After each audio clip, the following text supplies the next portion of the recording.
A day after Prime Minister Modi swearing in and India getting its new government, Sensex has crossed a record 77,000 for the first time. Sharad Kohli with us on the broadcast. Sharad Kohli, good news coming in for the market. Sensex has crossed a record 77,000 for the first time. If you can shed further light on this for our viewers, given that there was a lot of fear and panic mongering in the past few days. Good morning, Devika, and good morning to the viewers of NewsX. I think this is a big slap on the face of the people who were saying that on 4th of June there was a scam and this and that. The fact of the matter is that the economy is very robust and the markets believe in the leadership of Prime Minister Modi. He is a development-oriented Prime Minister. He is a growth-oriented Prime Minister. He is a reform-oriented Prime Minister.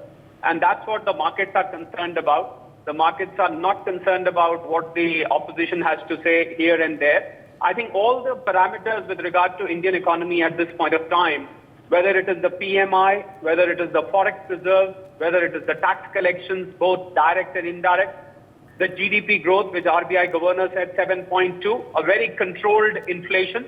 I think all in all, it's an absolute takeoff for Indian economy, and that's what the markets are rejoicing. The market capitalization for the NewsX viewers who do not know what capitalized number of shares multiplied by the value has crossed $5 trillion. Indian stock markets are now amongst the 5 top stock markets in India. And there are plenty of opportunities for investors to step in at dips. My advice to people who want to board this ship is they should look for dips and invest by way of SIP. When I say SIP, I need not necessarily mean mutual fund. I mean SIP as divide your investments into a few parts and invest at regular intervals in the market.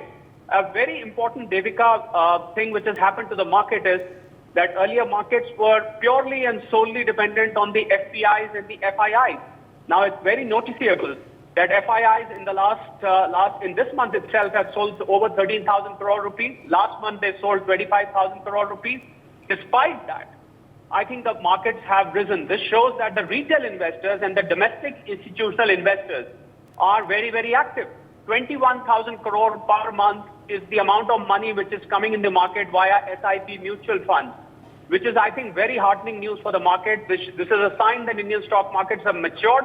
And I think it's just a matter of time, Devika, because before we will see the foreign institutional investors and the foreign portfolio investors also returning to the market. Well, at that time, you can very well imagine what will happen with retail investors and FPI both buying.